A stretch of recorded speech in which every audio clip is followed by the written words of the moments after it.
World cup T20 super 8ലേക്ക് കടന്നിരിക്കുകയാണ്. അപ്പോൾ ഇന്ത്യ വീണ്ടും നമ്മൾ നേരത്തെ പറഞ്ഞ പോലെ ഇന്ത്യയുടെ വിജയ പഥത്തിൽ ഇങ്ങനെ മുന്നേറുകയാണ്. ഒരു കളിയും കൂടി ജയിച്ചിരിക്കുന്നു നെതർലൻഡ്സിനെതിരെ. പക്ഷേ ഒരു ക്രിക്കറ്റ് പ്രേമി എന്ന നിലയ്ക്ക്, പ്രത്യേകിച്ചും ഇന്ത്യൻ ടീമിൻ്റെ കടുത്ത ആരാധകർ എന്ന നിലയ്ക്ക് നമുക്കൊരിക്കലും ഒരു തൃപ്തി ഈ കഴിഞ്ഞ ഒരു കളികളിലും ഉണ്ടായിട്ടില്ല. പാകിസ്ഥാനെ തോൽപ്പിച്ചു എന്നുള്ളതൊരു നമുക്ക് ആവേശം നൽകുന്ന അതൊരു കാര്യം. പക്ഷേ അതിനപ്പുറത്തേക്ക് നമുക്ക് തൃപ്തി വരുന്ന രീതിയിൽ ഒരു ബാറ്റിംഗ് വിരുന്ന് അല്ലെങ്കിൽ ഒരു ക്രിക്കറ്റ് വിരുന്ന്, ഒരു കടുത്ത ഒരു വൺ സൈഡഡ് കളി കളിക്കാൻ എനിക്ക് ഇതുവരെ സാധിച്ചിട്ടില്ല. ഇന്ത്യക്ക് സാധിച്ചിട്ടില്ല. അതുമാത്രമല്ല, ലോകത്തെ നമ്പർ 1 ടീം.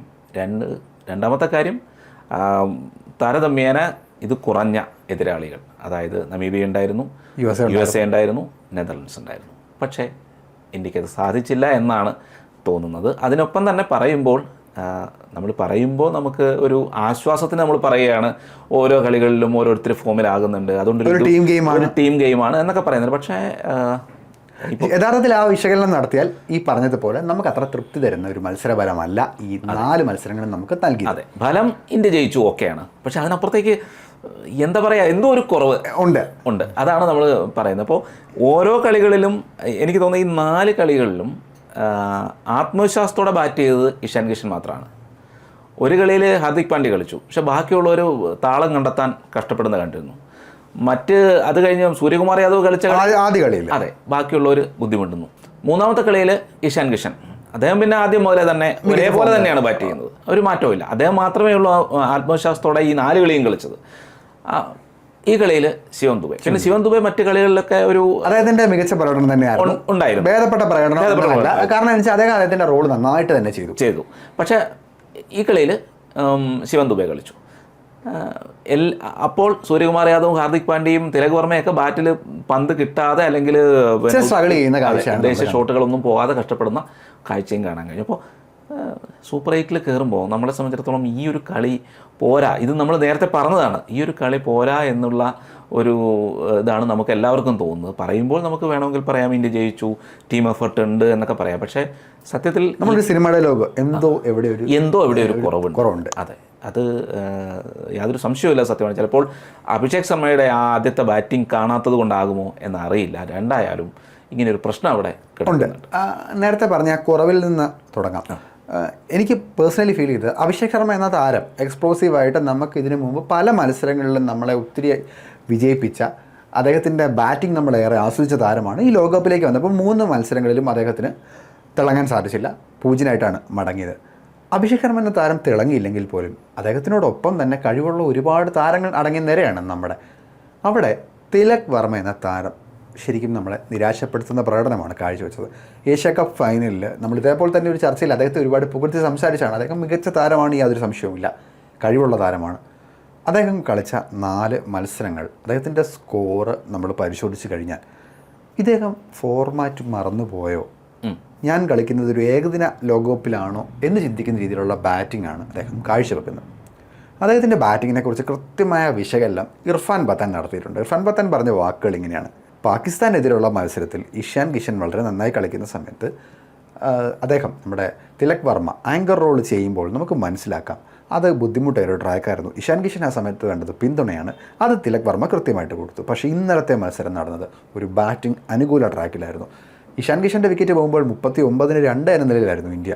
തിലക് വർമ്മയ്ക്കൊപ്പം സൂര്യകുമാർ യാദവാണ് വന്നത്. സൂര്യകുമാർ യാദവും വിചാരിച്ചതുപോലെ തന്നെ അദ്ദേഹം സ്കോർ ചെയ്യാൻ ബുദ്ധിമുട്ടുന്നു. എന്നാൽ തിലക് വർമ്മയ്ക്ക് അവിടെയും താളം കണ്ടെത്താൻ സാധിച്ചില്ല. തിലക് വർമ്മയുടെ ഇന്നലത്തെ ഇന്നിങ്സ് എടുത്തു കഴിഞ്ഞാൽ അദ്ദേഹത്തിൻ്റെ സ്കോർ ഇങ്ങനെയാണ്: 27 പന്തിൽ നിന്നാണ് 31 റൺസ് എടുത്തത്. അദ്ദേഹത്തിൻ്റെ സ്ട്രൈക്ക് റേറ്റ് 114.81. 27 പന്തിൽ 31 റൺസിൽ അദ്ദേഹം ഒരുപാട് ഡോട്ട് ബോളുകൾ കളിച്ചു എന്നുള്ളതാണ് നമ്മളെ ബുദ്ധിമുട്ടിക്കുന്ന കാര്യം. ഇവിടെ തന്നെ സിംഗിളുകൾ കുറച്ചുകൂടി വന്നിരുന്നുണ്ടെങ്കിൽ കുറച്ചുകൂടി മാറ്റമുണ്ടായേനെ. ഇന്നലെ ഇന്ത്യ ഈ 199 റൺസിൽ ഒതുങ്ങാനുള്ള ഒരു പ്രധാനപ്പെട്ട കാരണം ഈ ഒരു ഇന്നിങ്സ് അതിനകത്ത് വലിയൊരു പങ്ക് വഹിച്ചിട്ടുണ്ട്. കാരണം അവസാന സമയത്ത് ഈ പറഞ്ഞതുപോലെ റിങ്കു സിംഗിനൊന്നും പന്ത് കളിക്കാനില്ലായിരുന്നു. റിങ്കു സിംഗൊക്കെ ഇറങ്ങിയ സമയത്ത് റിങ്കു സിംഗിന് 2-3 പന്തുകളെ കളിക്കാൻ പറ്റുന്നുള്ളൂ. പിന്നെ എങ്ങനെയാണ് അദ്ദേഹത്തിൽ നിന്നൊക്കെ വലിയ സ്കോർ കിട്ടുക?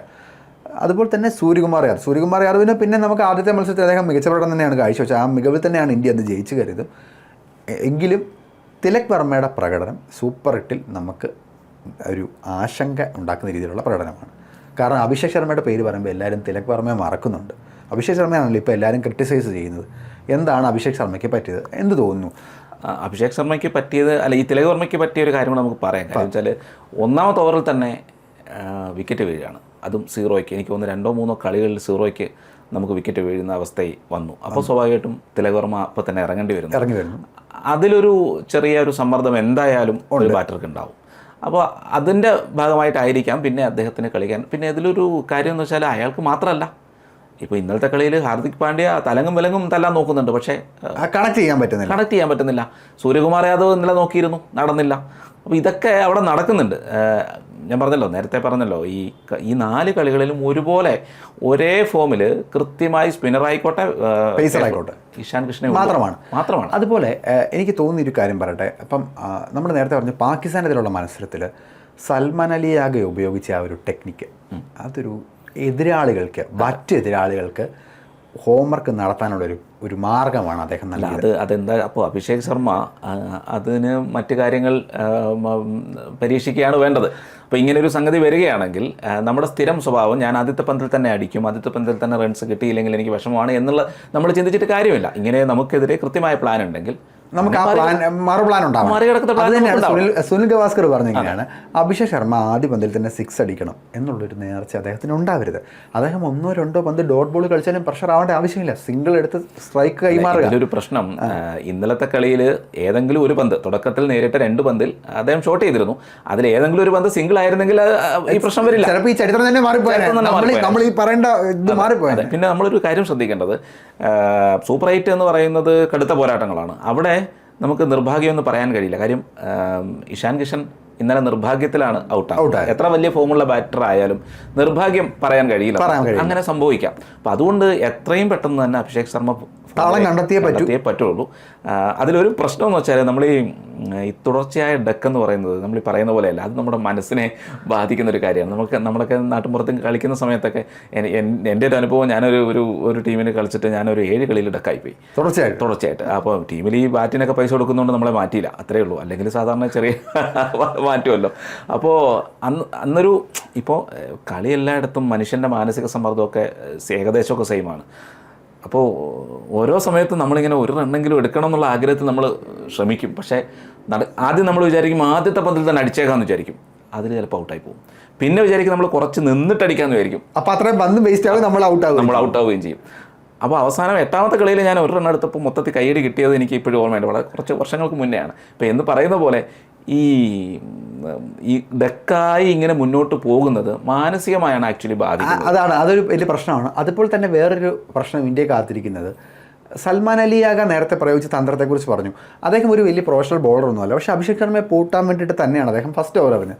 ഒരു പക്ഷേ അന്നത്തെ ഓവർ ഷഹീൻ ഷാഫ്രീദി ആയിരുന്നു ഫസ്റ്റ് ഓവർ എറിഞ്ഞിരുന്നെങ്കിൽ കഥ തന്നെ മാറി. ഇന്നലെ ആര്യൻ ദത്ത് എന്ന അവരുടെ ബോളർ, ആര്യൻ ദത്ത് ഒരു മിടുക്കനായിട്ടുള്ള സ്പിൻ ബോളറാണ്. T20 അദ്ദേഹത്തിൻ്റെ കണക്കുകളും മിടുക്കാണ്. ആ ബോളറിനെ കൊണ്ട് അവർ ഫസ്റ്റ് ഓവർ എറിയിക്കുന്നു. അഭിഷേക് ശർമ്മയുടെ വിക്കറ്റ് പോയതിന് ശേഷം സ്വാഭാവികമായിട്ടും ഇഷാൻ കിഷൻ അവിടെ ഉത്തരവാദിത്തം കൂടുന്നു. തിലക് വർമ്മ ഒരു സൈഡിൽ ഒരു ഏകദേശ ശൈലിയിലുള്ള ഇന്നിങ്സ് കളിക്കുകയാണ്. ആര്യൻ ദത്തിൻ്റെ പിന്നീടുള്ള ഓവറുകളും ഇന്ത്യക്ക് ഓട്ടോമാറ്റിക്കലി പ്രഷർ വരുവാണ്. ആര്യൻ ദത്ത് മനോഹരമായ രീതിയിലാണ് തൻ്റെ സ്പെല്ല് അവസാനിപ്പിച്ചത്. എങ്കിലും ഇതേ തന്ത്രം തന്നെ ആയിരിക്കും സൗത്ത് ആഫ്രിക്കയും നമുക്കെതിരെ ഒരുക്കാൻ പോകുന്നത്. 2 സ്പിന്നേഴ്സ് ഉണ്ട്. ഒന്ന് കേശവ് മഹാരാജ് അവരുടെ മെയിൻ സ്പിന്നർ, പിന്നെ ഈഡൻ മാക്രം ഏകദേശം ഇതേ ശൈലിയിൽ തന്നെ പന്തെറിയുന്ന ബോളറാണ്. നമുക്ക് ടോപ്പ് ഓർഡറിൽ 3 ലെഫ്റ്റ് ഹാൻഡേഴ്സാണ്. അതാണ് നമ്മുടെ ഒരു പ്രശ്നം. ഇതിൽ തന്നെ നേരത്തെ നമ്മൾ പറഞ്ഞാൽ വളരെ പോസിറ്റീവായിട്ട് കളിക്കുന്ന ഇഷാൻ കിഷൻ്റെ വിക്കറ്റ് എങ്ങാനും പോയാൽ നിർഭാഗ്യമായിട്ട് പോകാം, നമുക്ക് പറയാൻ കഴിയില്ല. അങ്ങനെ പോയാൽ നമ്മളെ കാത്തിരിക്കുന്നത് ഒരു വലിയ പണി തന്നെയായിരിക്കും എന്ന് യാതൊരു സംശയം. സൂര്യകുമാർ യാദവ് USA കളിയിൽ ഫോമായി എന്നുള്ളത് ശരിയാണ്, പക്ഷേ അതിനുശേഷവും അദ്ദേഹത്തിൻ്റെ ഭാഗത്തുനിന്ന് അതുപോലെ വന്നിട്ടില്ല. പിന്നെ ശിവൻ ദുബെ പിന്നെ മിഡിൽ ഓർഡർ കഴിയുമ്പോഴത്തേന് ബാറ്റ് ചെയ്യുന്നുണ്ടില്ല എന്ന് പറയുന്നില്ല. പക്ഷേ എങ്കിൽ പോലും അതൊരു എന്താ പറയുക, ഒരു ടീം എഫക്റ്റ് അല്ലെങ്കിൽ ഇന്ത്യൻ ടീമിൽ നിന്ന് പ്രതീക്ഷിക്കുന്ന ഒരു നമ്മൾ ഇതുവരെ നമ്മൾ പ്രതീക്ഷിച്ചൊരു പ്രകടനം കണ്ടിട്ടില്ല. അതാണ് എല്ലാവരും അഭിപ്രായം പറയുന്നത്. ഓപ്പണിങ് ഈ 2 പേരും ഈ പറഞ്ഞതുപോലെ ലെഫ്റ്റ് ഹാൻഡേഴ്സ് ആയതുകൊണ്ട് തന്നെ സൂര്യകുമാർ യാദവ് മൂന്നാം നമ്പറിൽ ഇറങ്ങി ബാറ്റ് ചെയ്യണം. നേരത്തെ അങ്ങനെയായിരുന്നു. അദ്ദേഹം ആ പൊസിഷനിലേക്ക് വരണം എന്നുള്ള അഭിപ്രായം വളരെ ശക്തമാണ്. കാരണം എതിരാളികൾക്ക് വെറുതെ നമ്മളൊരു ഓപ്പർച്യൂണിറ്റി ഇട്ട് കൊടുക്കരുത് എന്ന് പറയുന്നവർ അനവധിയാണ്. എന്തായാലും ദക്ഷിണാഫ്രിക്കയ്ക്കെതിരെ വരാനിരിക്കുന്ന മത്സരത്തെ സൂര്യകുമാർ അത്തരത്തിലുള്ള പരീക്ഷണങ്ങൾക്ക് മുതിരുമോ എന്നുള്ളത് അറിയില്ല. പക്ഷേ എൻ്റെ ഒരു അഭിപ്രായത്തിൽ സൂര്യകുമാർ യാദവ് ആ ഉത്തരവാദിത്തം ഏറ്റെടുത്ത് മൂന്നാം നമ്പറിൽ തന്നെ ബാറ്റ് ചെയ്യണം. തിലക് വർമ്മ നാലാമത് ഇറങ്ങണം. തിലക് വർമ്മയുടെ പ്രഷറും മാറും. നമ്മുടെ മൊത്തത്തിലുള്ളൊരു കോമ്പിനേഷനെ അത് സഹായിക്കുമെന്നാണ് എനിക്ക് പേഴ്സണലി തോന്നുന്നത്. കാരണം വേറൊരു ചേഞ്ചിന് ഇനി സാധ്യതയില്ല. നമ്മൾ ഈ കഴിഞ്ഞ കളിയിൽ കണ്ട ഒന്നെങ്കിൽ ചിലപ്പം വാഷിംഗ്ടൺ സുന്ദർ, അക്സർ പട്ടേൽ ഒരു ഇത് മാറുമോ, അല്ലെങ്കിൽ കുൽദീപ് യാദവിന് ചാൻസ് കിട്ടുമെന്നൊന്നും നമുക്കറിയില്ല. സാധാരണഗതിയിൽ ഇന്നലെ കണ്ട ആ 11 തന്നെയായിരിക്കും നമ്മൾ അടുത്ത സൂപ്പർ 8ലും കാണാൻ പോകുന്നതെന്നാണ് തോന്നുന്നത്. അപ്പോൾ അതുപോലെ കഴിഞ്ഞ 4 കളികളിലും ഇന്ത്യയാണ് ആദ്യം ബാറ്റ് ചെയ്തത്. ടോസ് കിട്ടിയാലും ടോസ് കിട്ടിയില്ലെങ്കിലും ഇനി ഒരു സമ്മർദ്ദം എന്ന് പറയുന്നത് രണ്ടാമത് ബാറ്റ് ചെയ്യുമ്പോഴാണ്, ചേസ് ചെയ്യുമ്പോഴാണ്. ആ ചേസ് ചെയ്യുമ്പോഴും ഇതേ അവസ്ഥയൊക്കെ വന്നാൽ ആരവിടെ ഉത്തരവാദിത്തം ഏറ്റെടുക്കും എന്നുള്ളത്. കാരണം ഫസ്റ്റ് ബാറ്റ് ചെയ്യുമ്പോൾ ആ സമ്മർദ്ദമില്ല. കാരണം ഒരു 170, 175 നമ്മളൊരു ടാർഗറ്റ് മുമ്പിൽ കണ്ട് അതനുസരിച്ചാണ് ബാറ്റ്. ഇത് അങ്ങനെയല്ല. ഇത് ഫ്രണ്ടിൽ പോയാൽ ആരാ ആങ്കർ റോൾ ഏറ്റെടുക്കും, ആര് ഫിനിഷ് ചെയ്യും എന്നുള്ളതൊക്കെ ഒരു ചോദ്യമാണ്. കാരണം നമ്മൾ ഇന്നലത്തെ മത്സരത്തിലെങ്കിലും നമുക്ക് ഫസ്റ്റ് ബാറ്റ് ഒഴിവാക്കി ഒന്ന് ചേസ് ചെയ്ത് നോക്കാമായിരുന്നു. കാരണം നമ്മുടെ ആ ഒരു സ്ട്രെങ്ത് നമുക്ക് പരീക്ഷിക്കാൻ പറ്റിയ ഒരു മത്സരമായിരുന്നു ഇന്നലെ. പിന്നെ എല്ലാം ടീമിൻ്റെ അവരുടെ തന്ത്രങ്ങൾ കാര്യങ്ങളൊക്കെയാണ്. എങ്കിലും സൂപ്പർ 8ൽ കരുത്തരായ 3 ടീമുകളാണ് കാത്തിരിക്കുന്നത്. Zimbabwe, west Indies, south Africa. ഇതിൽ തന്നെ സൗത്ത് ആഫ്രിക്ക നമുക്കറിയാം, നമ്മൾ സമീപകാലത്ത് അവരുമായിട്ട് ഏറ്റുമുട്ടിയ മത്സരങ്ങളൊക്കെ വളരെ ആവേശകരമായ മത്സരമായിരുന്നു. വെസ്റ്റ് ഇൻഡീസ് ലോകകപ്പിൽ അടുത്ത കാലത്ത് വെസ്റ്റ് ഇൻഡീസുമായിട്ട് ഏറ്റുമുട്ടിയിട്ടില്ല എന്ന് തോന്നുന്നു. ഈ അടുത്ത കാലത്ത് ഏറ്റുമുട്ടിയിട്ടില്ല, T20 ഏറ്റുമുട്ടിയിട്ടില്ല, ടെസ്റ്റിലൊക്കെ ഏറ്റുമുട്ടിയിരുന്നു. വെസ്റ്റ് ഇൻഡീസ് ലോകകപ്പിലേക്ക് വരുമ്പോൾ അവർ പ്രത്യേകിച്ച് T20 ലോകകപ്പിലേക്ക് വരുമ്പോൾ അവർ വേറെ ഏതോ ഒരു ടീമായിട്ടാണ് വന്ന് കളിക്കുന്നത്. അവർ വമ്പൻ ടീമാണ്. സൂക്ഷിച്ച് കണ്ണ് കളിച്ചില്ലെങ്കിൽ അവർ 8ൻ്റെ പണി തരും എന്നുള്ള കാര്യം സംശയമില്ല. അതുപോലെ സിംബാബ്വെ, ഓസ്ട്രേലിയ പുറത്താക്കിയവരാണ്. നമുക്ക് അവർ വില കുറച്ച് കാണാൻ പറ്റില്ല. മിടുക്കരായിട്ടുള്ള ഫാസ്റ്റ് ബോളേഴ്സ് ഉണ്ട്. സിക്കന്ദർ റാസ എന്ന താരമുണ്ട്. അതിനാൽ തന്നെ ആദ്യത്തെ 2 മത്സരവും ജയിച്ച് തുടക്കത്തിലെ പ്രഷർ ഒഴിവാക്കിയാൽ നമുക്ക് സിംബാബ്വെക്കെതിരെയുള്ള മത്സരം കാര്യം വരത്തില്ല. കൂളായിട്ട് നമുക്ക് കളിച്ച് കയറാം. 2 ടീമുകൾക്ക് അടുത്ത സെമിയിലേക്ക് ക്വാളിഫൈ ചെയ്യാൻ പറ്റുള്ളൂ. സെമിയിലേക്ക് വന്നാലും ഓപ്പോസിറ്റ് ഗ്രൂപ്പിലും നല്ല കരുത്തരായ ടീമുകളുണ്ട്. നമ്മളെന്തായാലും ഇതുവരെ ഈ കണ്ട 4 മത്സരങ്ങളിൽ ഇന്ത്യ സൂപ്പർ 8ൽ കളിക്കാൻ പാടില്ല. ഒരു പുതിയ ഇന്ത്യ എന്തുകൊണ്ടാണ് ഞങ്ങൾ നമ്പർ 1 എന്ന് തെളിയിക്കുന്ന പ്രകടനം നമ്മൾ തീർച്ചയായിട്ടും കാഴ്ചവെച്ചേ പറ്റൂ. അതുപോലെ നമുക്ക് ഒരു കാര്യം കൂടെ പറഞ്ഞു പോകാതിരിക്കാൻ കഴിയില്ല. നമ്മൾ പറഞ്ഞു ഓസ്ട്രേലിയ പുറത്താകാനുള്ള സാധ്യത കൂടുതലാണെന്ന്. ഏകദേശം അതുപോലെ തന്നെ എന്താണോ സംസാരിച്ചത്. പക്ഷേ ആ രീതിയിലല്ല ഉണ്ടായതെങ്കിലും ഓസ്ട്രേലിയ ആ ഒരു തോൽവി, സിംബാബ്വെയോടുള്ള തോൽവിയോടുകൂടി ഓസ്ട്രേലിയ പുറത്തായി. അത് കഴിഞ്ഞ് ശ്രീലങ്കയോടെ ആയപ്പോൾ അവർ പൂർണ്ണമായിട്ടും അവർ ഡൗണായി. എങ്കിലും നമ്മൾ നേരത്തെ പറഞ്ഞതുപോലെ ക്രിക്കറ്റാണ്. അവരെ സംബന്ധിച്ച് ഒത്തിരി ബുദ്ധിമുട്ടുകൾ മറികടന്നാണ് അവർ ഈ ലോകകപ്പിലേക്ക് വന്നത്. ഒത്തിരി സൂപ്പർ താരങ്ങളുടെ പരിക്ക്, അതിനിടയ്ക്ക് വിരമിക്കലെ കാരണങ്ങൾ. എങ്കിലും ഓസ്ട്രേലിയൻ ക്രിക്കറ്റിനെ സംബന്ധിച്ച് അവർക്കൊരിക്കലും ഇതൊരു അവർക്കൊരിക്കലും അവരെ തകർച്ച എന്നൊന്നും പറയാൻ പറ്റില്ല. അവർക്ക് എപ്പോൾ വേണമെങ്കിലും തിരിച്ചു വരാം. ഇതിലും മോശമായ അവസ്ഥയിൽ നിന്ന് അവർ തിരിച്ചു വന്നിട്ടുണ്ട്. തീർച്ചയായിട്ടും ക്രിക്കറ്റിനെ സംബന്ധിച്ച് ഓസ്ട്രേലിയയെ പോലെ ടീം എന്തായാലും തിരിച്ചു വരണം, ശക്തമായ ടീമായി തിരിച്ചു വരണം. ഒപ്പം പാകിസ്ഥാനും തിരിച്ചു വരണമെന്ന് തന്നെയാണ് നമ്മുടെ ആഗ്രഹിക്കുന്നത്. പാകിസ്ഥാൻ നമുക്കിനി അടുത്ത ചർച്ചയിൽ പാകിസ്ഥാൻ വരുമെന്നറിയില്ല. കാരണം നമ്മുടെ ഓപ്പോസിറ്റ് ഗ്രൂപ്പിൽ പാകിസ്ഥാനുണ്ട്. അവരുമായിട്ട് ഇനി ഒരു സെമി ഫൈനൽ വരുമെന്നറിയില്ല. വരട്ടെ, ആവശ്യകരമായ മത്സരങ്ങൾ അവിടെ നമുക്ക് കാണാൻ സാധിക്കട്ടെ. അതെ, ഇന്ത്യ ഉയരട്ടെ, 1ാം നമ്പർ ടീം എന്നുള്ള നിലയിലേക്ക് തന്നെ കളി ഉണ്ടാവും. എന്തായാലും നമുക്ക് ഒറ്റ കാര്യം ആഗ്രഹമുള്ളൂ, എന്തുകൊണ്ടാണ് നമ്മൾ നമ്പർ 1 ടീം അത് തെളിയിക്കുന്ന പ്രകടനം നമ്മുടെ സൂപ്പർ 8ൽ നമുക്ക് കാണിച്ചേ പറ്റൂ. വേറെ ഒരു കോംപ്രമൈസും ആ കാര്യത്തിലില്ല. അതെ, അപ്പോൾ സൂപ്പർ 8ൻ്റെ ആദ്യ കളി 22-ന് ഞായറാഴ്ച. അതെ, അതിന് ആ സമയത്ത് നമുക്ക് കൂടുതൽ ചർച്ചകളുമായിട്ട് വരാം.